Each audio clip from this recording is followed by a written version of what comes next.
ராகுல் Gandhi CCTV footage கேட்கிறாரு. India முழுக்க இத்தனை லட்சம் வாக்குச்சாவடிகள் உள்ள சிசிடிவி ஃபுட்டேஜ் எல்லாம் மொத்தமா கொடுத்தோம்னாங்க இதெல்லாம் பார்த்து முடிக்க 3600 ஆண்டுகள் ஆகும் உங்களுக்கு. எதுக்கு இதெல்லாம் அவர் கேட்கிறாரு? இப்படி அவங்க இப்ப நேத்து இவர் என்ன சொல்லியிருக்காரு, ஞானேஷ்குமார், சிசிடிவி ஃபுட்டேஜ் எல்லாம் கேட்கறாங்க, இதெல்லாம் என்ன அநியாயமா இருக்கு, பெண்கள் இந்த நாட்டுல ஓட்டு போடுறாங்க, உங்களுக்கு எல்லாம் அக்கா தங்கச்சி இல்லையா? அவங்க பூத் ரூம் ஃபுட்டேஜ் தான் கேட்கறாங்க, என்ன பாத்ரூம் ஃபுட்டேஜா கேட்கறாங்க? ரீடபிள் ஃபார்மெட்ல தான் கொடுக்குறோம், பட் நீங்க கேட்கிற ஃபார்மெட்ல என்னால கொடுக்க முடியாது, உச்சநீதிமன்ற உத்தரவு அப்படின்னு சொல்லி சொல்றாரு. இல்லாத விஷயத்த நேத்து தலைமை தேர்தல் ஆணையர் ஞானேஷ்குமார் பச்சையா போய் சொல்றாரு. மகாதேவபுரா தொகுதியில 1 லட்சத்துக்கும் மேலான போலி வாக்காளர்கள் இருக்கிறாங்க அப்படின்னு ராகுல் காந்தி எழுப்பின குற்றச்சாட்டு இந்திய தேர்தல் முறையின் மீது நிகழ்த்தப்பட்ட அட்டாக். மக்களுக்கு அவநம்பிக்கையை ஏற்படுத்துது. அவர் சொன்னது தப்பு. அதனால நான் சொன்னது தப்புன்னா அவரே ஒத்துக்கிட்டு பிரமாண பத்திரம் தாக்கல் பண்ணணும் இன்னும் 7 நாளைக்குள்ள. அப்படி இல்லைன்னா என்ன? அப்படி இல்லைன்னா அவர் சொன்ன தப்பு, அவர் சொன்னதெல்லாம் பொய்ன்னு அர்த்தமாயிடும். இதுல எனக்கு இப்ப என்ன சுவாரஸ்யமா ஒரு கேள்வி வருதுன்னா, ராகுல் காந்தியாவது ஒரு தொகுதியில எப்படி போலி வாக்காளர்கள் இருக்காங்க அப்படின்னு சொன்னாரு. ஆனா பாஜகவோட முன்னாள் அமைச்சர் அனுராக் தாக்கூர் கிட்டத்தட்ட 5-6 தொகுதிகள்ல போலி வாக்காளர்கள் இருக்கிறாங்க அப்படின்னு சொல்லி தொடர்ந்து சொல்லிட்டு இருக்காரு. ரொம்ப துல்லியமான எண்களை சொல்றாரு. வயநாட்டுல எப்படி, குளத்தூர்ல எப்படி, ரேபரேலியில எப்படி, அந்த பக்கம் இவர் தேஜஸ்வி யாதவ் தொகுதி, டிம்பிள் யாதவ் தொகுதி, இங்க எல்லாத்துலயுமே தப்பு நடந்திருக்கு, போலி வாக்காளர்கள் வாக்களித்துள்ளனர் அப்படின்னு சொல்லி துல்லியமான எக்ஸாக்ட் நம்பர் சொல்றாரு. ராகுல் காந்தி கிட்ட பிரமாண பத்திரம் எழுதி கேட்கறீங்களே, அனுராக் தாக்கூர் இவ்வளவு சொல்லியிருக்காரு, அவர்கிட்ட பிரமாண பத்திரம் எழுதி கேட்டீங்களா? அதை பத்தி கண்டுக்கவே இல்லை. அது இப்படி 6 மாசம் ஆய்வு செஞ்சு ராகுல் காந்தி கொடுத்த ஒரு விஷயம் 5 நாள்ல உனக்கு எப்படி கிடைச்சது? எப்படி அனுராக் தாக்கூருக்கு செய்ய முடிஞ்சது?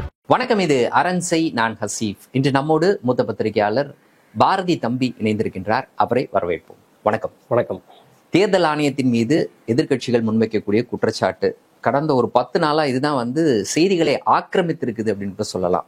தேர்தல் ஆணையம் பதில் சொல்லுமா, இதற்கெல்லாம் பதில் சொல்லுமா அப்படின்னு எல்லாரும் எதிர்பார்த்த சமயத்துல நேற்றைய தினம் ஒரு பத்திரிகையாளர் சந்திப்பு. அந்த பத்திரிகையாளர் சந்திப்பு இன்னைக்கு தமிழ்நாடு முதலமைச்சர் மு.க. ஸ்டாலின் சொல்லியிருப்பதை போல ஏற்கனவே எழுப்பப்பட்ட கேள்விகளுக்கு பதில் சொல்வதை விட கூடுதலான கேள்விகளை தான் எழுப்பியிருக்கு அப்படின்னு கூட நம்ம பார்க்கலாம். இந்த சமயத்துல இதை பற்றி பேசுவதற்கு நேற்று நடைபெற்ற அந்த பத்திரிகையாளர் சந்திப்பு அதில் பல கேள்விகளை எழுப்பியிருக்கு ஸ்டாலின் அவர்கள் சொல்வது போல. அதை பற்றி பேசுவதற்கு முன்னர் இன்னைக்கு தலைமை தேர்தல் ஆணையரை பதவி நீக்கம் செய்வதற்கான ஒரு முயற்சியில் எதிர்க்கட்சிகள் இந்தியா கூட்டணி இறங்கி இருக்கின்றது. எப்படி பாக்குறீங்க? அது எப்படி சாத்தியப்படும் நினைக்கிறீங்க? சாத்தியம் இல்லாவிட்டால் இந்தியா கூட்டணி இந்த முயற்சியை கையில் எடுப்பதற்கான காரணம் என்ன? நீதிமன்றம், சிபிஐ, என்போர்ஸ்மெண்ட் டைரக்டரேட், இப்போ தலைமை தேர்தல் ஆணையர், இது போன்ற தன்னாட்சி அமைப்புகளை சேர்ந்த உயர் பொறுப்பில் இருக்கும் அதிகாரிகள் மீது ஒரு இம்பீச்மெண்ட் நடவடிக்கை, பதவி நீக்க நடவடிக்கை செய்யணும் அப்படின்னா அது அவ்வளவு எளிதானது அல்ல. இப்போ டெல்லியில இருக்கிற அந்த கட்டுக்கட்டா பணம் பிடிச்சாங்களே நீதிபதி யஷ்வந்த் வர்மா, அவரோட இம்பீச்மெண்ட் வழக்கு எவ்வளவு லாங் ப்ராசஸ் போய் இப்பதான் அதுக்கான வேலைகள் நடந்துட்டு இருக்கு அப்படிங்கிறத பாக்குறோம். இப்போ ஞானேஷ்குமார் மீது, இந்திய தலைமை தேர்தல் ஆணையர் ஞானேஷ்குமார் மீது அப்படி ஒரு பதவி நீக்க தீர்மானத்தை கொண்டு வந்து அதை நோக்கி செயல்படுத்துறது அப்படின்னா அது அவ்வளவு எளிதான காரியம் அல்ல. முதல்ல ஆப்போசிஷன்ல இருக்கிற ஒரு 100 எம்பிக்கள் கையெழுத்திட்டு அதை லோக்சபாவில் மனு கொடுக்கணும். இதுல மாநிலங்களவையில 50 எம்பிக்கள் கையெழுத்திட்டு மனு கொடுக்கணும். அப்புறம் அது விவாதத்திற்கு எடுத்துக்கொள்ளப்படணும். 3/2 பங்கு எம்பிக்களோட ஆதரவு இருந்தால் மட்டும்தான் அந்த இம்பீச்மெண்ட் பாஸ் ஆகும். இது அடிப்படை. ஆப்போசிஷனுக்கு அவ்வளவு ஸ்ட்ரென்த் இல்லை அப்படிங்கிறது தெளிவா தெரியுது. அப்ப எந்த அடிப்படையில எதிர்கட்சியினர் இந்த இம்பீச்மெண்ட்டை கொண்டு வரதுக்கு முயற்சி பண்றாங்க அப்படின்னா இதை ஒரு பேசுபொருளாக்கணும். முழு இந்திய மீடியாக்கள்ல இந்த இந்திய தேர்தல் ஆணையத்தின் இந்த முறைகேடுகள் எல்லாத்தையும் மறுபடியும் தொடர்ந்து பேசுபொருளாக்கணும். இவன் என்னென்ன முறைகேடுகள் எல்லாம் பண்ணிருக்கிறான் அப்படிங்கிறத இன்னும் வெட்ட வெளிச்சமாக்கணும் அப்படிங்கிறதுக்கான ஒரு நடவடிக்கையா தெரியுது. இப்ப நீங்க ஸ்டாலினோட இன்றைய தமிழக முதலமைச்சர் ஸ்டாலினுடைய அறிக்கை பற்றி சொன்னீங்க. ஸ்டாலின் மட்டும் இல்ல, அகிலேஷ் யாதவ், அந்த பக்கம் தேஜஸ்வி யாதவ் உள்ளிட்ட இந்தியா கூட்டணியில் இருக்கிற, இந்தியா முழுக்க இருக்கிற பெரும்பாலான எதிர்கட்சி தலைவர்கள் எல்லாரும் இந்த ஓட்சோரி அப்படின்ற இந்த நடவடிக்கைக்கு எதிராக ரொம்ப தீவிரமா களமிறங்கியிருக்காங்க. இது இப்போதைக்கு முடியக்கூடிய விஷயம் இல்லை அப்படிங்கிறது தெரியுது. அதனால இந்த இம்பீச்மெண்ட் நடவடிக்கை அப்படிங்கிறதையும் கூட இந்த பிஜேபி அரசுக்கு எதிரான பரப்புரையின் ஒரு அகண்ட அங்கமாக, ஒரு தீவிரமான நடவடிக்கையின் ஒரு பகுதியாக தான் அதை எடுத்துட்டு போறாங்க அப்படின்னு தான் அதை பார்க்க வேண்டியிருக்கு. சரி, இம்பீச்மெண்ட் அப்படின்னு வரும்பொழுதே இது யாரோட தனிப்பட்ட ஒரு முடிவு அப்படின்னு பாத்தீங்கன்னா சபாநாயகர்களுடைய தனிப்பட்ட முடிவு. கீழவைன்னு எடுத்தாலும் மேலவை எடுத்தாலும். ஆமா. அப்ப சபாநாயகர்கள் இதை ஏற்றுக்கொள்வார்களா அப்படின்ற ஒரு கேள்வி இருக்கு. நீங்க அதை எப்படி பாக்குறீங்க? ஆமா, ஒருவேளை இப்போ இந்த எதிர்க்கட்சிகள் எடுக்கக்கூடிய இந்த நடவடிக்கையின் காரணமா இந்த இம்பீச்மெண்ட் நடவடிக்கை, தலைமை தேர்தல் ஆணையர் மீதான பதவி நீக்க நடவடிக்கை, அந்த தீர்மானம் மாநிலங்களவையில் விவாதத்திற்கு வந்தால் அதை முதலில் விசாரிக்க போகிறவர் ஒரு தமிழர். அவராக இருப்பாரு அநேகமாக. வந்தால் சிபி ராதாகிருஷ்ணன் துணை குடியரசுத் தலைவரா ஆக போறாரு. அவர் தான் மாநிலங்களவையின் சபாநாயகரா வர போறாரு. அவருக்கு முன்னாடி தான் இது ஒருவேளை இதெல்லாம் இந்த ப்ராசஸ் எல்லாம் நடைமுறையில் வந்தா அவருக்கு முன்னாடி தான் இது விசாரணைக்கு வரக்கூடும். அதனால சிபி ராதாகிருஷ்ணன் என்ன முடிவெடுக்க போகிறார்? நேற்று ட்விட்டர்ல சுமந்த் ஸ்ரீராமன் உள்ளிட்ட பலர் இப்ப சிபி ராதாகிருஷ்ணனுக்கு ஆதரவு அளிப்பதை தவிர திமுகவுக்கு ஒரு வழி இல்லை. அவர் ஒரு தமிழர். ஆமா, அவர் ஒரு தமிழர் இல்லைன்னா தமிழர் ரோதி ஆயிருவீங்க அப்படின்னு அந்த பக்கம் ஒரு உருட்டு. அதனால சிபி ராதாகிருஷ்ணன் ஒருவேளை அப்படியே உட்கார்ந்து இந்த கேஸும் போச்சுனாக்க அது எப்படி நடக்க போகுதுங்கிறது சுவாரஸ்யமான திருப்பமா தான் இருக்கும். அடுத்து நம்ம தொடக்கத்துல சொன்னதுதான் எல்லாரும் எதிர்பார்த்த ஒரு பிரஸ் மீட். அதுவும் அந்த பிரஸ் மீட் நடந்த சமயம் ரொம்ப சுவாரஸ்யமான ஒன்று. ஏன்னா அன்றைய தினம் தான் ராகுல் காந்தி அவருடைய அந்த யாத்திரையை தொடங்குற அந்த யாத்திரையை தொடங்குற அன்னைக்கு செய்திகள், யாத்திரையை தொடர்பான செய்திகளை ஆக்கிரமிச்சிடக்கூடாது, அதை தாண்டி நாம ஏதாவது ஒண்ணு செய்யணும்ன்ற எண்ணத்தின் அடிப்படையில கூட தேர்தல் ஆணையம் அந்த பிரஸ் மீட் அன்றைய தினம் நடந்துச்சு, அதாவது நேற்று நடந்துச்சா அப்படின்ற ஒரு கேள்வி கூட இருக்கு. அப்கோர்ஸ் அதுவும் ஒரு கோணம் தான். அதை இன்னைக்கு காங்கிரஸ் கட்சி கூட சொல்லியிருக்காங்க. இது நோக்கம் என்ன? இப்ப அவங்க சொல்லியிருக்காங்கல்ல, நாங்கள் எல்லா அரசியல் கட்சிகளையும் ஒண்ணு போல பார்ப்போம், அத்தனை வாக்காளர்களையும் ஒரு தாய் பிள்ளைகள் போல பார்ப்போம், எல்லாரும் எங்களுக்கு பிள்ளைங்க தான். அரசியல் கட்சிகள் ஒவ்வொன்றும் ஒரு பெத்த தாய் பிள்ளைகள்கிட்ட பாகுபாடு காட்டுவாங்களா? அது போலதான் நாங்க எல்லா அரசியல் கட்சிகளையும் சமமா அணுகிறோம் அப்படின்னு ஞானேஷ்குமார் சொல்லியிருக்காரு இல்லையா? அதுக்கு பதில் சொல்லும் விதமா காங்கிரஸ் கட்சி இதைத்தான் சொல்லியிருக்குது. அப்படி பாகுபாடு காட்டுறதும் பிரஸ் மீட்லயே தெரியுது. இங்க ஓட்டு அதிகார யாத்திரை இங்க நடக்கிற அதே நேரத்தில் நீங்க பிரஸ் மீட் பண்றதுன்னா நோக்கமே இதை திசை திருப்புறது தான் அப்படிங்கிறது தெரியுதுங்கிறதா சொல்லியிருக்காங்க. இது இருக்கட்டும், இந்த ஞானேஷ்குமாரோட பிரஸ் மீட்ல இப்ப சோசியல் மீடியால வைரலா இதை பத்தி பல பேர் பல விதமான ஆங்கிள் எழுதிட்டு இருக்காங்க. அதுல ரெண்டு முக்கியமான விஷயம். அதுல ஒண்ணு, நிறைய வீடுகள்ல வீட்டோட எண் 0 அப்படின்னு போட்டிருக்காங்க. ஆமா, முக்கியமா ஆகஸ்ட் 7ஆம் தேதி பெங்களூர் மகாதேவபுரா தொகுதியில 1,00,000க்கும் அதிகமான போலி வாக்காளர்கள் இருக்கிறாங்க அப்படின்னு சொல்லி ராகுல் காந்தி அதை அம்பலப்படுத்தினார், ஆதாரங்களோட சுட்டி காட்டினாரு. அதுக்கு பிறகுதான் எத்தனை ஆயிரம் வீடுகள்ல வீட்டு நம்பர் 0 அப்படின்னு போட்டிருக்கு அப்படின்ற விஷயம் வெளில இப்ப எல்லாரும் பேசிட்டு இருக்காங்க. இதுக்கு என்ன ஞானேஷ்குமார் தலைமை தேர்தல் ஆணையர் பதில் சொல்லியிருக்காரு அப்படின்னு இப்ப எல்லாருக்கும் தெரியும். என்ன பதில் சொல்லியிருக்காரு அவரு? நாட்டுல எவ்வளவோ வீடு இல்லாதவங்க இருக்காங்க, கோடிக்கணக்கான லட்சக்கணக்கான மக்கள் வீடு இல்ல, பாத்ரூம்ல வாழ்றாங்க, அவங்களுக்கெல்லாம் ஓட்டு போடக்கூடாதா? அவங்களுக்கெல்லாம் வீட்டு நம்பர் போய் கேட்பீங்களா? இதெல்லாம் என்ன அநியாயம்? அவங்களுக்கும் வாக்குரிமை வேண்டும், அதனால நாங்க 0ன்னு போட்டிருக்கோம். இன்க்ளூசிவ் டெமோக்ரஸியா? ஓ, அவங்க எல்லாம் சேர்த்து ஓட்டு போடுறதுக்கு மட்டும் வேணும். இப்போ அவங்க எல்லாம் சேர்த்திருக்கோம், அதனாலதான் 0ன்னு போட்டிருக்கோம் அப்படின்னு இப்படி ஒரு வினோதமான விளக்கம் அதை யாருமே எதிர்பார்க்கல. சரி, இப்ப இந்த இடத்துல எனக்கு ஒரு கேள்வி எழுது. இப்ப எஸ்ஐஆர் நடவடிக்கை, பீகார்ல மேற்கொள்ளக்கூடிய எஸ்ஐஆர் நடவடிக்கையில அவங்க கேட்கக்கூடிய ஆவணங்கள், அதாவது ஆதார் கூடாது, ஏற்கனவே அவங்க கொடுத்த அடையாள அட்டை கூடாது, தேர்தல் ஆணையத்தினுடைய அடையாள அட்டை கூடாது, ரேஷன் கார்டு கூடாது அப்படின்றாங்க. அது இல்லாம ஒரு 11 ஆவணங்களை சொல்றாங்க. அதுல ரொம்ப முக்கியமான ஆவணம் என்ன அப்படின்னா ரெசிடென்சியல் சர்டிபிகேட். இதை கொடுத்தாதான் உனக்கு வாக்குரிமைன்றாங்க.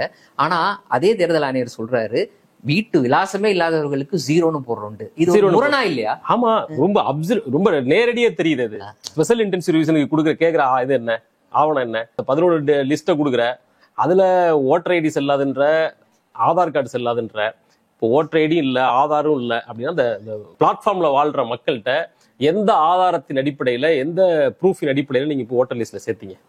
அது நியாயமா கேட்க வேண்டிய கேள்வி இல்லையா? இப்போ இவ்வளவு பேருக்கு, இத்தனை ஆயிரம் பேருக்கு 0ன்னு போட்டு இப்படி வச்சிருக்கீங்கிறது ஒரு கேவலமான ஒரு விளக்கத்தை தேர்தல் ஆணையம் சொல்லுது. இப்போ கேரளா காங்கிரஸ் கமிட்டி ட்விட்டர்ல இதுக்கு ஒரு கமெண்ட் போட்டு ஷேர் பண்ணிருக்காங்க. ரொம்ப நல்லா இருந்துச்சு அது. சரி, 0ன்னு போட்டிருக்கிறதுக்கு இப்படி ஒரு விளக்கம் சொல்றீங்களே, நிறைய பேருக்கு அப்பா பேர் ABCD DOI அடிச்சு வச்சிருக்காங்க. அப்படின்னா அப்பா இல்லாதவங்களுக்கு நீங்க அப்பா பேர் கொடுக்குறியா? அப்போ அது பொருத்தமான விளக்கம், லாஜிக்கான கேள்வி. ஆமா, எதுக்குடா 0 போட்டிருக்க அப்படின்னா வீடு இல்லாதவங்களுக்கு 0 போட்டிருக்கோம், அப்ப எதுக்கு ABCD போட்டிருக்க? அப்ப அதுதான் அர்த்தம் அப்படின்னு அப்படி சொல்லியிருக்காங்க. இது இந்த 0ன்னு போட்டிருக்கிறது ஒரு கேலி கூத்தான ஒரு விளக்கத்தை தேர்தல் ஆணையம் சொல்லியிருக்கு. இது மட்டும் இல்ல, இந்த சிசிடிவி ஃபுட்டேஜை தொடர்ந்து நாடாளுமன்ற தேர்தல் முடிஞ்ச உடனேயே பல பேர் கேட்டுட்டு இருக்காங்க. அதை தேர்தல் ஆணையம் தர மறுக்குது. சிசிடிவி ஃபுட்டேஜை கேட்கறதினுடைய பின்னணி என்ன, எதுக்காக கேட்கறாங்க, அதை தெரிஞ்சுக்கிட்டா அதை ஏன் அவங்க தரம் மறுக்கிறாங்க அப்படின்றத நம்மளால புரிஞ்சுக்க முடியும். நம்ம எல்லாரும் ஓட்டு போடுறோம். ஓட்டு போட போகும்போது பூத்துல ஒரு சிசிடிவி ஃபுட்டேஜ் இருக்குது. நம்ம ஓட்டு போடும்போது பதிவாகுது. இப்போ வாக்குச்சாவடி விடுங்க, நம்ம தெருமுனைகளை நம்ம வீடுகளில் ஒரு சிசிடிவி ஃபுட்டேஜ் வாங்கி வச்சிருக்கோம். எதுக்கு வச்சிருக்கோம்? ஏதோ ஒரு தப்பு நடந்துருச்சு, திருட வந்து தான் போனான் அப்படின்னா என்ன நடந்துச்சுன்னு பாத்துக்கிறதுக்காக தான் சிசிடிவிங்கிற ஒரு அப்படின்ற ஒரு கருவியோட அடிப்படை பயனே அதுதான். தேவையே அதுதான். அதுக்கு தான் வச்சிருக்கோம். அப்ப வாக்குச்சாவடியிலையும் அந்த காரணத்துக்காக தான் வச்சிருக்கேன். இந்தியா முழுக்க இருக்க எல்லா வாக்குச்சாவடியிலையும் சிசிடிவி ஃபுட்டேஜ் பொருத்தப்படுது. வாக்கு செலுத்தப்படும் போது பதிவு செய்யப்படுது. இப்ப எலெக்ஷன் முடிஞ்சிருச்சு. Over the period of time எதிர்கட்சியில் உள்ளவங்களுக்கு அப்போ தப்பு நடந்துருச்சு, சந்தேகம் வருது. இப்ப கேக்குறாங்க, நீ அங்க சிசிடிவி ஃபுட்டேஜ் இருக்குல்ல, அதை கொடு, தப்பு நடந்துச்சா இல்லையா செக் பண்ணி பாத்துக்கிறோம் அப்படின்னு கேக்குறாங்க. இப்ப கொடுக்க வேண்டியது தேர்தல் ஆணையத்தின் கடமை. இப்ப சிசிடிவி ஃபுட்டேஜ் வந்து இப்படி கொடுக்க முடியாது அப்படின்னு சொல்றாங்க. இப்ப இதுக்கு முன்னாடி இருந்த தேர்தல் ஆணையர் இருக்காரு, யாரு, ராஜீவ் குமார், அவரு ராகுல் காந்தி சிசிடிவி ஃபுட்டேஜ் கேட்கிறாரு. இந்தியா முழுக்க இத்தனை லட்சம் வாக்குச்சாவடிகள் உள்ள சிசிடிவி ஃபுட்டேஜ் எல்லாம் மொத்தமா கொடுத்தோம்னாங்க இதெல்லாம் பார்த்து முடிக்க 3600 ஆண்டுகள் ஆகும் உங்களுக்கு. எதுக்கு இதெல்லாம் அவர் கேட்கிறாரு? இப்படி அவங்க இப்ப நேத்து இவர் என்ன சொல்லியிருக்காரு, ஞானேஷ்குமார், சிசிடிவி ஃபுட்டேஜ் எல்லாம் கேட்கறாங்க, இதெல்லாம் என்ன அநியாயமா இருக்கு, பெண்கள் இந்த நாட்டுல ஓட்டு போடுறாங்க, உங்களுக்கு எல்லாம் அக்கா தங்கச்சி இல்லையா, பெண்கள் ஓட்டு போடுற சிசிடிவி ஃபுட்டேஜ் போய் கேக்குறீங்களே அப்படின்னு ஒரு கேவலமான ஒரு விளக்கத்தை சொல்லியிருக்காரு. அவங்க பூத் ரூம் ஃபுட்டேஜ் தான் கேக்குறாங்க, என்ன பாத்ரூம் ஃபுட்டேஜா கேக்குறாங்க? இப்படி ஒரு விளக்கத்தை ஒரு தேர்தல் ஆணையம் சொல்லும் அப்படின்னு உண்மையிலேயே யாரும் எதிர்பார்க்கல. இப்ப நான் என்ன கேக்குறேன், ஓட்டு போடுறதுக்கு தானே அந்த பூத் இருக்குது, ஓட்டு போடுற ஃபுட்டேஜ கேக்குறாங்க. அதை நீ குடுக்கல, அது கூட அது அடுத்த பாயிண்ட். ஓட்டு போடுற ஃபுட்டேஜ கேக்குறாங்க. அதுவும் அவங்க ஓட்டு போடக்கூடிய அந்த ஃபுட்டேஜ் கூட தேவையில்லை, அவங்க வர்ற ஃபுட்டேஜ் தான் கேக்குறாங்க. வாக்குச்சாவடிக்கு மக்கள் வருகிற அந்த ஃபுட்டேஜ கேக்குறாங்க. அதை தர மறுத்துட்டு பெண்கள் வர்றாங்க, பெண்கள் உள்ள அவங்கள கண்ணியம் காப்பாற்றப்பட வேண்டாமா, அதெல்லாம் போய் கேக்குறீங்களே அப்படின்னா நீ எதுக்கு சிசிடிவி கேமரா அங்க வச்ச? அப்ப பெண்கள் ஓட்டு போட வர்றது கண்ணியமான செயல் இல்லையா? அப்படிதான் தேர்தல் ஆணையம் கருதுதா? இது வந்து ரொம்ப கேலிக்கூத்தான வகையில இருக்கு. இந்த பிஜேபியோட மனநிலை கேமரா அப்படின்னாலே ஒரு பான் அப்படின்னு புரிஞ்சு வச்சிருக்காங்க போல இருக்கு. அப்படிதான் அவங்க யோசிக்கிறாங்களா என்னன்னு தெரியல. இப்ப இந்த சிசிடிவி ஃபுட்டேஜுக்கு இப்படி ஒரு விளக்கம்.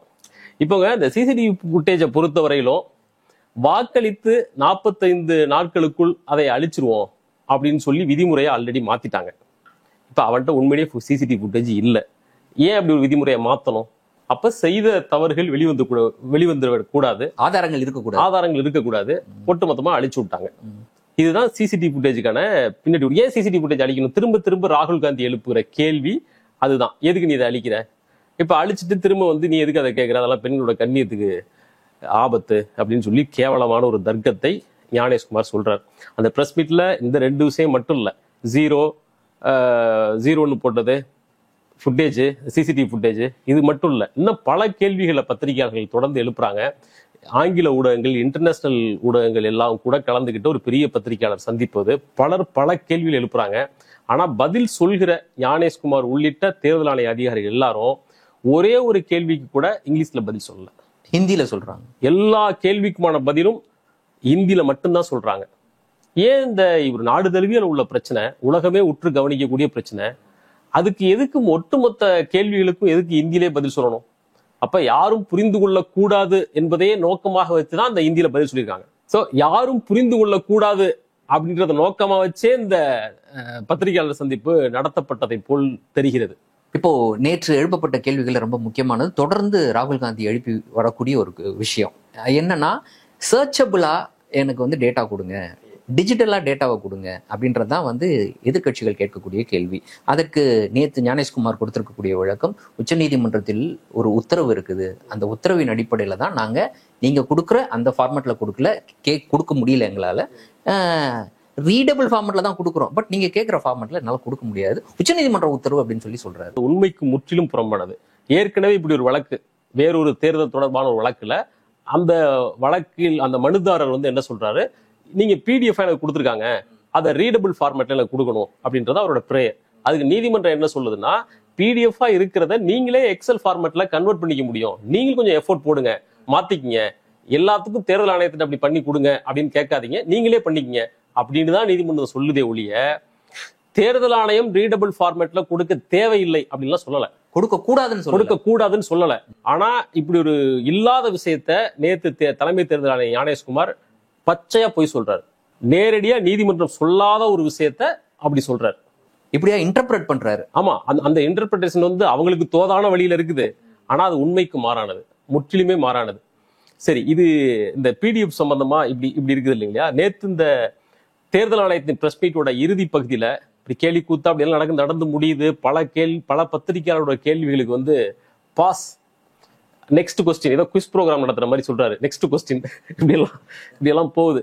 இதெல்லாம் பேசி முடிச்சு கடைசியில பாரு என்ன அதோட சம்மப் என்ன அப்படின்னா, மகாதேவபுரா தொகுதியில 1,00,000க்கும் மேலான போலி வாக்காளர்கள் இருக்கிறாங்க அப்படின்னு ராகுல் காந்தி எழுப்பின குற்றச்சாட்டு இந்திய தேர்தல் முறையின் மீது நிகழ்த்தப்பட்ட தாக்குதல்.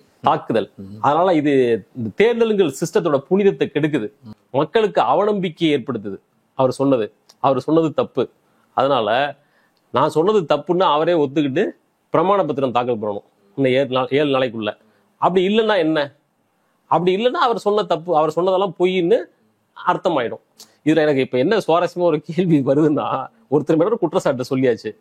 அப்ப குற்றம் சாட்டப்பட்ட நபர் அவர் என்ன சொல்றாரு? என் மேல நீ சொன்னதெல்லாம் தப்பான புகார், நீ ஒழுங்கா என்கிட்ட மன்னிப்பு கேட்டுரு, இல்லைன்னாச்சு நடவடிக்கை எடுப்புன்னு சொல்லணும்ல. இல்லைன்னா எடுக்கலாம், என்ன எடுக்கலாம், நீ சொன்ன தப்புலாம் பொய்ன்னு அர்த்தம். இது வந்து என்ன உனக்கு சொரணம் இருந்தா, தேர்தல் ஆணையத்துக்கு சொரணம் இருந்தா ஒருத்தர் மேல தப்பு சொல்றாரு, நீ பண்ணதெல்லாம் அயோக்கியத்தனம் அப்படின்னு சொல்றாரு. உன் மீது நியாயம் இருப்பதாக நீ கருதினால், தேர்தல் ஆணையம் தன் மீது நியாயம் இருப்பதாக கருதினால் ராகுல் காந்தி மீது வழக்கு போடு, நடவடிக்கை எடு, கைது பண்ணு. ஏன் அதை நோக்கி போக மாட்டேன்றாங்க? திரும்ப பிரமாண பத்திரம் தாக்கல் செய்யலன்னா நீ சொன்ன குற்றச்சாட்டெல்லாம் பொய்ன்னு அர்த்தம். இது ரொம்ப வினோதமா இருக்கு இல்லையா அந்த அணுகுமுறை? அதுக்கு இன்னைக்கு அகிலேஷ் யாதவ் பதில் சொல்லியிருக்கிறாருல்ல. அகிலேஷ் யாதவ் அவர் வந்து பிரமாண பத்திரம் தாக்கல் பண்ணியிருக்காரு. அதை எல்லாருக்கும் பத்திரிகையாளருக்கு டிஸ்ட்ரிபியூட் பண்ணியிருக்காரு. இப்ப இந்தியா கூட்டணியில இருக்கிற ராகுல் காந்தி கொடுக்காம இருக்கலாம், அகிலேஷ் யாதவ் கொடுத்திருக்காரு. இப்ப இதுல இன்னொரு வினோதமான சொல்லியிருக்காங்க. தேர்தல் ஆணையம் ஒரு குறிப்பிட்ட தொகுதியில் வசிக்காத வேறொரு பகுதியை சேர்ந்தவர் அந்த தொகுதியில் இருக்கிற தேர்தல் முறைகேடு சம்பந்தமா ஏதாவது ஒரு புகார் தெரிவிக்கணும் அப்படின்னா பிரமாண பத்திரம் தாக்கல் செய்யணும் அப்படின்னு நேற்று பத்திரிகையாளர் சந்திப்புல இப்படி ஒரு வினோதமான ஒரு கருத்தையும் சொல்லியிருக்காரு. அப்புறம் எப்படி இப்ப இதை எக்ஸ்டெண்ட் பண்ணி பார்த்தோம்னாக்க, வாரணாசிக்கு மோடிக்கு என்ன சம்பந்தம்? இப்ப ராகுல் காந்தி இங்க வயநாட்டுல போட்டிடுறாரு. ஒருத்தர் இந்தியாவில் இருக்கிற ஒரு தொகுதியில வாழ்ற ஒருத்தர் இன்னொரு தொகுதியில போய் கண்டெஸ்ட் பண்றாங்க. அப்ப எல்லாம் இதை எக்ஸ்டெண்ட் பண்ண முடியுமா அந்த ஆர்கியூமெண்ட்டை? இப்படி புதுசா ஒவ்வொரு நாளும் வியாக்கியானம் கண்டுபிடிச்சு கொண்டு வர்றாங்க. இப்போ அதோட முடிவுல என்ன சொல்றாங்க? பிரமாண பத்திரம் தாக்கல் செய்யணும் ராகுல் காந்தி 7 நாளுக்குள்ள, இல்லாட்டா அந்த நாட்டு மக்கள்கிட்ட மன்னிப்பு கேட்கணும் அப்படின்னு சொல்றாங்க. இப்ப என்னுடைய கேள்வி, ராகுல் காந்தியாவது பெங்களூரு மகாதேவபுரா தொகுதி சட்டமன்ற தொகுதி ஒரு தொகுதியில எப்படி போலி வாக்காளர்கள் இருக்காங்க அப்படின்னு சொன்னாரு. ஆனா பாஜகவோட முன்னாள் அமைச்சர் அனுராக் தாக்கூர் கிட்டத்தட்ட 5-6 தொகுதிகளில் போலி வாக்காளர்கள் இருக்கிறாங்க அப்படின்னு சொல்லி தொடர்ந்து சொல்லிட்டு இருக்காரு. ரொம்ப துல்லியமான எண்களை சொல்றாரு, எக்ஸாக்ட் நம்பர் சொல்றாரு. இப்போ வயநாட்டுல வந்து 19,000 சொச்சம் பேரு போலி வாக்காளர்கள் இருக்காங்க. சென்னையில முதலமைச்சர் ஸ்டாலின் போட்டியிட்டு வென்ற கொளத்தூர் தொகுதியில 9,000 சொச்சம் போலி வாக்காளர்கள் இருக்காங்க இப்படிலாம் சொல்றாரு. நம்ம கொளத்தூர் பத்தி சொல்லும் போது ரொம்ப ரொம்ப ஸ்பெசிபிக்கா டோர் நம்பர், பூத் நம்பர் இதெல்லாம் சொல்லி இந்த வீட்டுல இந்த பேர்ல இருக்கிறாங்க அப்படின்னு சொல்லி இஸ்லாமிய பெயர்கள் எல்லாம் சொல்றாரு. அது ஒரு கம்யூனல் நோக்கம் அவருக்கு இருக்குன்னு வைங்க. ஒரே இஸ்லாமிய பேர்ல 3 பேர் இருக்காங்க, 4 பேர் இருக்காங்க. ஆமா, அது தமிழ்நாடு அரசோட தகவல் சரிபார்ப்பகம் நேர்ல போய் செக் பண்ணி பார்த்துட்டு அது ஒரே அப்பார்ட்மெண்ட்ல இருக்கிறாங்க, அவரு கணவர் மகன் வெவ்வேறு பெயர்களுடையவர், அதனால 3 பேர் இருக்கு அப்படிங்கிறத உறுதிப்படுத்தி சொல்லியிருக்காங்க. அது ஒரு பக்கம் இருக்கட்டும். இப்ப என்னோட கேள்வி, அனுராக் தாக்கூர் வந்து இப்படி சொல்லியிருக்காரு இல்லையா, ராகுல் காந்தி கிட்ட பிரமாண பத்திரம் எழுதி கேட்கறீங்களே, அனுராக் தாக்கூர் இவ்வளவு சொல்லியிருக்காரு, அவர்கிட்ட பிரமாண பத்திரம் எழுதி கேட்டீங்களா? அதை பத்தி கண்டுக்கவே இல்லை. அதுல நீங்க என்ன பார்க்க வேண்டியிருக்குன்னா, மகாதேவபுரா ஒரே ஒரு சட்டமன்ற தொகுதி, அந்த தொகுதியில் இருக்கிற மொத்த வாக்குச்சீட்டுகளையும் வாங்கி அதை ஆய்வு பண்ணி செஞ்சு முடிக்கிறதுக்கு 6 மாசம் ஆயிருக்கு காங்கிரஸ் கட்சி. அதுக்கு 30 பேர் கொண்ட டீம் வேலை பார்த்திருக்காங்க. ஏன்னா அது வந்து மெஷின் ரீடபிள் டாக்குமெண்ட் கிடையாது, இது வேர்ட் டாக்குமெண்ட் கிடையாது, அதை ஸ்கேன் பண்ணா மெஷின் ரீட் பண்ணாது, அந்த அளவுக்கு இப்படி கொடுத்துருக்கான். ரொம்ப பிசிக்கலா வச்சுக்கிட்டு ஒவ்வொன்றா பார்த்து மேனுவலா என்ட்ரி போட்டு அப்புறம் தான் கண்டுபிடிக்க முடியும். இந்த ப்ராசஸ் மலை போல் இருக்கக்கூடிய ஆமா அத்தனை டாக்குமெண்ட்டே அவங்க பார்த்து கண்டுபிடிக்கிறதுக்கு 6 மாசம் ஆயிருக்கு காங்கிரஸ் கட்சிக்கு. 30 பேர் டீம் வேலை பார்த்திருக்காங்க. ராகுல் காந்தியோட பிரஸ் மீட் நடந்தது ஆகஸ்ட் 7ஆம் தேதி. அதுல இருந்து 5 நாள் கழிச்சு அனுராக் தாக்கூர் இந்த பிரஸ் மீட் நடத்துறாரு. வயநாட்டுல எப்படி, குளத்தூர்ல எப்படி, ரேபரேலியில எப்படி, அந்த பக்கம் இவர் தேஜஸ்வி யாதவ் தொகுதி, டிம்பிள் யாதவ் தொகுதி, இங்க எல்லாத்துலயுமே தப்பு நடந்திருக்கு, போலி வாக்காளர்கள் வாக்களித்துள்ளனர் அப்படின்னு ரொம்ப துல்லியமான எண்ணிக்கையை கொடுக்கிறார். அப்படி இப்படி 6 மாசம் ஆய்வு செஞ்சு ராகுல் காந்தி கொடுத்த ஒரு விஷயம் 5 நாள்ல உனக்கு எப்படி கிடைச்சது? எப்படி அனுராக் தாக்கூருக்கு செய்ய முடிஞ்சது? அப்போ ரெண்டு ஆப்ஷன் தான். ஒன்னு எலெக்ஷன் கமிஷன் உனக்கு மட்டும் திருட்டுத்தனமா டிஜிட்டல் காப்பியை கொடுத்துருக்கணும். இல்லையா நீ சொல்ற நம்பர் மொத்தமும் போய் இஷ்டத்துக்கு அடிச்சு விடுற. இந்த 2வது சாத்தியம் குறைவு. தேர்தல் ஆணையம் திருட்டுத்தனமா உனக்கு மட்டும் ஆக்சஸ் கொடுத்துருக்குது. இல்லைன்னா எப்படி இவ்வளவு துல்லியமான நம்பர்கள் சொல்ல முடியும்? ராகுல் காந்தி பிரமாண பத்திரம் எழுதி கேட்கிற தேர்தல் ஆணையம் அனுராக் தாக்கூர்ட்ட இது வரைக்கும் அதை பத்தி பேசவும் இல்லை. நேத்து பத்திரிகையாளர் சந்திப்புல ஒருத்தர் இதை பத்தி கேள்வி எழுப்பினாலும் கூட நெக்ஸ்ட் விட்டு போயிட்டாரு அவரு. அதுக்கெல்லாம் பதில் சொல்லவே இல்லை. இதுல என்னன்னா, இப்ப எல்லாரும் இதை பத்தி இந்த எலெக்ஷன் கமிஷனோட பிரஸ் மீட் ரொம்ப கேலி கூத்தா எல்லாரும் கிண்டலும் அதுவும் ஆளாயிருக்குன்னு வச்சுங்களேன். ஆனா இதுக்கெல்லாம் அவங்க அஞ்சுற மாதிரி தெரியல. அவங்க அடுத்த கட்டம் என்ன அப்படின்ட்டு போயிட்டு இருக்காங்க. ஏன்னா நம்ம புரிஞ்சுக்க வேண்டியது என்ன அப்படின்னாக்க, இது தேர்தல் ஆணையம் ஏதோ தனியா துண்டா இருக்கிறது போலவும், தேர்தல் ஆணையம் மட்டும்தான் இதில் குற்றவாளி என்பது போலவும் எல்லாரும் அணுகிறது மாதிரி தெரியுது. லாஜிக்கலி அப்படி ஒரு தன்மை இருக்கலாம். தேர்தல் ஆணையம் ஒரு தன்னாட்சி அமைப்பு, அவங்க அப்படி எல்லாம் பண்ணிட்டாங்க அப்படின்னு ஒரு தன்மை அதுக்கு இருக்கலாம். ஆனா உண்மையில் தேர்தல் ஆணையம் தன்னாட்சி அமைப்பா செயல்படுதா? தேர்தல் ஆணையரை தேர்ந்தெடுக்கிற நடைமுறையே தலைகீழா மாத்திட்டாங்க இவங்க. உச்சநீதிமன்ற தலைமை நீதிபதி, பிரதமர், எதிர்க்கட்சி தலைவர் இப்படி இருந்த அந்த நடைமுறையை மாத்தி நீதிபதியை கட் பண்ணி விட்டு பிரதமர், கேபினெட் அமைச்சர், ஒரு ஆப்போசிஷன் லீடர் அப்படின்னு வச்சு 2:1 என்று அடிப்படையில் கொண்டு வந்து தனக்கு சார்பான ஒரு நிலைமையை உருவாக்கி இப்ப தேர்தல் ஆணையங்கிறது ஆல்மோஸ்ட் பிஜேபியோட ஒரு விங் மாதிரி கொண்டு வந்து வச்சிருக்காங்க. இப்படி இருக்கும்போது தேர்தல் ஆணையத்தை ஒரு தன்னாட்சி அமைப்பென்றோ அது எடுக்கிற முடிவுகளை சுதந்திரமாக அதுவாக எடுத்தது என்றோ கருதி அதை மட்டும் இலக்கு வைத்து விமர்சிப்பதற்கு இல்லையா, அது சரியற்றது. தேர்தல் ஆணையத்தை முன்னாடி நிறுத்தி இந்த வேலையை அத்தனையும் செய்யறது பாஜக தான் அப்படிங்கிறது ஆப்வியஸ். வரக்கூடிய விமர்சனங்களின் தொகுப்பும் அதன் சாரமும் பிஜேபியை நோக்கி தீவிரமாக போகலையோ அப்படிங்கிறது நம்முடைய அனுமானம். அதனால இந்த தேர்தல் கமிஷன் முறைகேடுகளை வெறுமனே 2 பியூரோக்ராட் 2 பேர் தப்பு பண்ணிட்டாங்க, 2 அரசு அதிகாரிகள் தப்பு பண்ணிட்டாங்க அப்படின்னு அணுகுவதற்கு மாறாக இதுக்கு பின்னாடி இருக்கிறது யாரு இவங்களை இயக்குறது அப்படிங்கிறத அதை நோக்கி போகணும். நான் இப்படி கேட்கிறேன், இப்ப ஓட் சோரியா 65 லட்சம் வாக்காளர்கள் நீக்கிட்டாங்க. ராகுல் காந்தியோட தொடர்ந்து சொல்றதை பார்க்கும்போது எத்தனை லட்சம் வாக்காளர்களை சேர்த்திருக்காங்க, நீக்கிருக்காங்க, இது எல்லாத்தையும் பாக்குறோம். இதோட அப்சல்யூட் பொருள் என்ன? இப்ப நடந்துகிட்டு இருக்கிற பிஜேபி அரசு மக்களால் தேர்ந்தெடுக்கப்பட்டது அல்ல, இது இந்திய தேர்தல் ஆணையத்தால் தேர்ந்தெடுக்கப்பட்ட ஒரு அரசு. இதுதானே உண்மை. அப்படிதான் அதை புரிஞ்சுக்கணும். அதுதானே அர்த்தம். இந்த முறைகேடுகள் அத்தனையும் நிகழ்ந்திருக்க சாத்தியம் உண்டு என்றால் இது மக்களோட மேண்டேட் பெற்ற அரசு அல்ல. மக்கள் விரும்பி தேர்ந்தெடுத்த, வாக்களித்து தேர்ந்தெடுத்த அரசு கிடையாது. இது தேர்தல் ஆணையத்தின் முறைகேடு வழியாக தேர்ந்தெடுக்கப்பட்ட அரசு.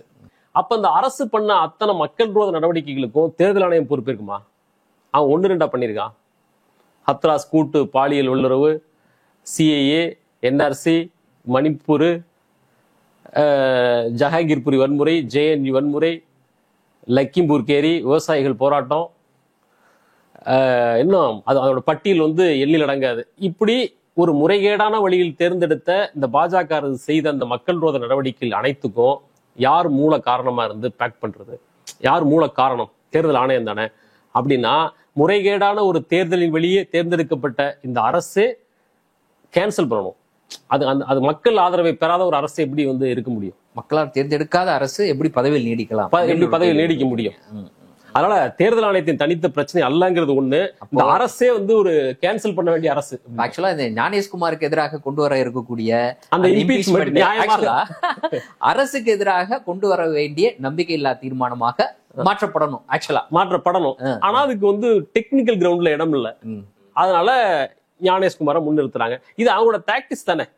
இது பொதுவாவே இப்ப இடையில ஒருவேளை மோடி மேல ஒரு அவப்பெயர் வருதுன்னு வச்சுங்க, மோடி தான் தனி நபர் தான் இதுக்கு காரணம் அப்படின்னு முன்னாடி தள்ளி அவரை மட்டும் பலி கொடுத்துட்டு அவங்க அடுத்த ஆள் நோக்கி போயிடுவாங்க. ஆமா, இது அவங்களோட யாரோ தனிப்பட்ட நபர் செஞ்சுட்டாரு. மொத்தத்தையும் கொண்டு தனி நபர் மேல சுமத்திட்டு, அதாவது அந்த தனி ஒரு நபரின் பிரச்சனை சிஸ்டத்தோட பிரச்சனை இல்ல, நாங்க கரெக்டா தான் இருக்கோம்.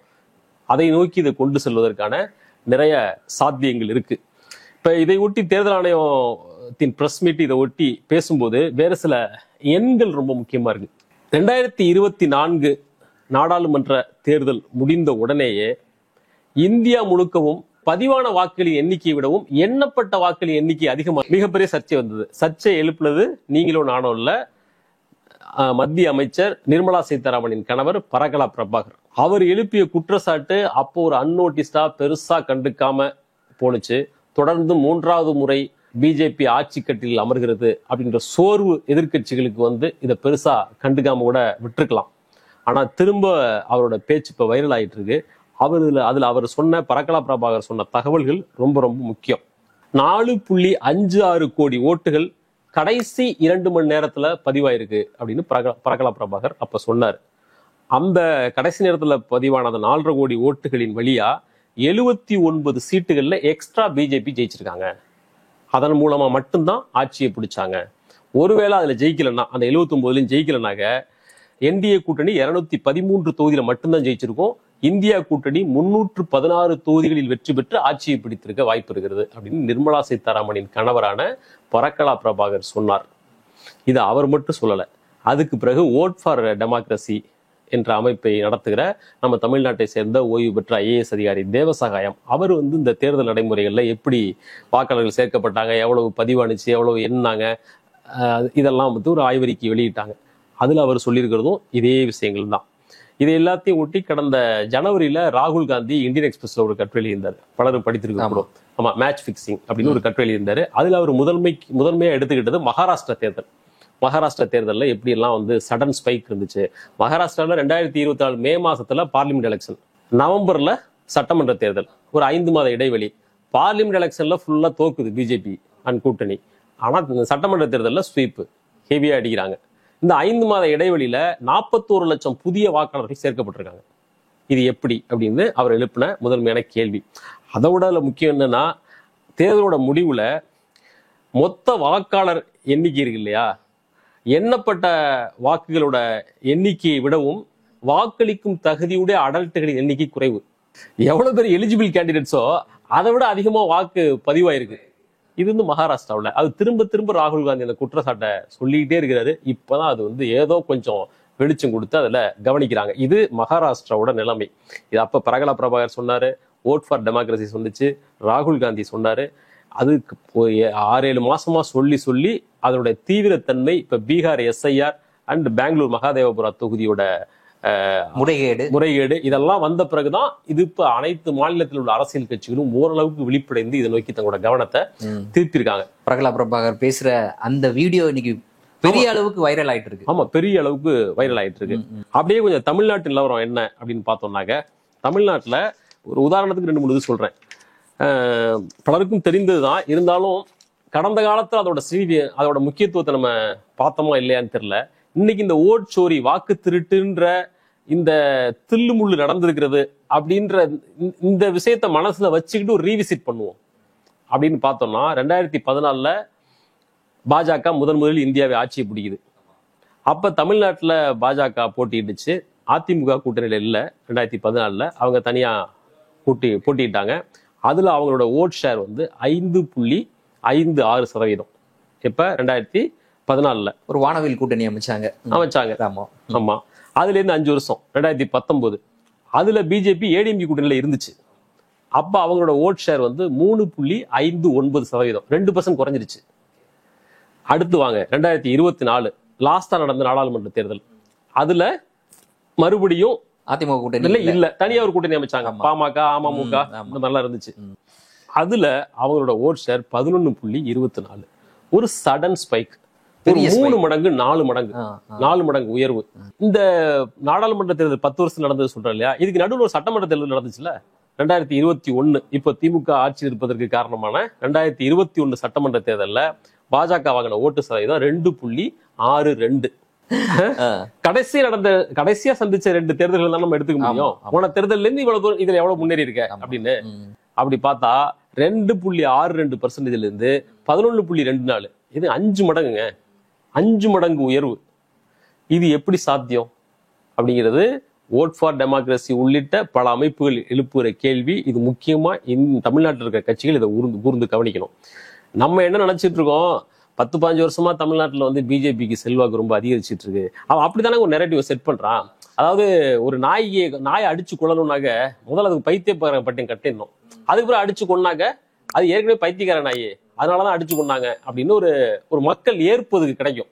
அதனால பிஜேபியோட டாக்டிஸே தான் வெல்லக்கூடிய சாத்தியம் இங்க இருக்கிறது அப்படின்னு களத்தை செட் பண்ணிட்டு அவன் ஒரு ஃப்ராடு தனத்தை பண்றான், மாயையாக உருவாக்குறது. அவன் அப்படி மாயை உருவாக்கிட்டு தானே அடுத்த வேலையை பண்றான். நீங்க புல்வாமா அட்டாக் நடக்குது, அது எப்படி எலெக்ஷனுக்கு முன்னாடி மட்டும் கரெக்டா நடக்குது? ஏதாவது அப்புறம் தேசபக்தின்ற ஒரு குண்டை வீசிடுறது, இந்தியாவை காப்பாற்றும் சக்தி பாஜகவுக்கு மட்டும்தான் இருக்கு அப்படின்னு மக்களை நம்ப வச்சுட்டு அப்புறம் ஏதோ ஒரு ஃப்ராடுத்தனத்தை பண்ணி எலெக்ஷன்ல ஜெயிச்சுன்னு வச்சுக்கலாம். அந்த புல்வாமா அட்டாக் காரணமா தான் மக்கள் தேசபக்தி பீரிட்டு ஓட்டு போட்டாங்க அப்படின்னு நம்ப வச்சலாம்ல. இது மாதிரி தமிழ்நாட்டுல தொடர்ந்து பாஜக வளர்ந்து வருகிறது. பாருங்க, கன்னியாகுமரியில் அவங்கதான், இங்க கோயம்புத்தூர்ல அவங்கதான், ஊருக்கு ஊர் ஷாகாலாம் பயங்கரமா நடக்குது. RSS நெட்வொர்க்லாம் நீ அடிச்சுக்க முடியாது அப்படின்னு அப்படி ஒரு மாதிரி. இது வந்து முற்போக்கு அரசியலை பேசுகிறவர்களே கூட இதை நம்புவாங்க. ஓ ஆமா அப்படிதான், ஆமா அப்படிதான், ரொம்ப நம்மளாம் அடிச்சுக்க முடியாது, அந்த அளவுக்கு இப்படி வளர்றாங்க அப்படின்ற ஒரு பேச்சை கருத்தை இங்க பேசி நிலைநிறுத்தி விட்டுதான் அவங்க அடுத்த வேலையவே ஆரம்பிக்கிறாங்க. அதனால கடந்த காலங்களில் பாஜக எப்படி வந்து இப்படி சடன் ஸ்பைக் வந்துச்சு அப்படிங்கிறது உறுதியா சந்தேகத்திற்குரியதுதான். அது உறுதியா ஆய்வு பண்ணணும். இல்ல ஒரு 5 வருஷத்துக்குள்ள 2021க்கும் 24க்கும் இடையில 5 வருஷம் கூட இல்ல, 3 வருஷம் தான். 3 வருஷத்துக்கு இடையில் 5 மடங்கு வளர்ச்சி பாஜக தமிழ்நாட்டுல பெற்றிருக்கா? நடைமுறை காட்டுகிற உண்மை வேற. ஆனா 5 மடங்கு வெற்றி, 5 மடங்கு வாக்கு வங்கி உயர்ந்திருக்கு அப்படிங்கிறது டேட்டா சொல்கிற உண்மை. அப்ப எப்படி உயர்ந்துச்சு அப்படிங்கிறத உண்மை சரியா கேட்கணும். அடுத்தது இந்த தமிழ்நாடு தேர்தல், மகாராஷ்டிரா சட்டமன்ற தேர்தல், இது ரெண்டையும் ஒப்பிட்டு பார்த்தோம்னா ஓட் ஃபார் டெமோக்ரஸி அமைப்பு முன்வைக்கிற ஒரு முக்கியமான ஆங்கிள் கவனிக்க தகுந்தது என்னன்னா, ஓட்டு மக்கள் போடுறாங்க, வாக்கு செலுத்துற அன்னைக்கு, வாக்கு செலுத்தும் அன்னைக்கு சாயங்காலம் 5 மணிக்கு பிறகு சடனா ஒரு ஸ்பைக் வருது. குறிப்பா 5 மணிக்கு பிறகு. இப்போ 2024ல மொத்தம் 48 லட்சம் ஓட்டுகள் தமிழ்நாட்டுல பாஜக வாங்கினுச்சு. அந்த 48 லட்சத்துல 5 மணிக்கு பிறகு பதிவான வாக்குகளின் எண்ணிக்கை 27 லட்சம். அவங்க காலையில இருந்து சாயங்காலத்துக்கு மேல இல்ல, வாக்குப்பதிவு முடியறதுக்கு 1 மணி நேரம் தானே இருக்கு. காலையில இருந்து சாயங்காலம் வரைக்கும் 21 லட்சம், 5 மணில இருந்து 6 மணி, அந்த 1 மணி நேரத்துல மட்டும் 27 லட்சம் ஓட்டு. இப்ப பிஜேபிக்கு ஓட்டு போடுறவெல்லாம் சாயங்காலம் ஒரு 5 மணிக்கு பிறகுதான் அப்படி ஆக்டிவா கிளம்புறான்.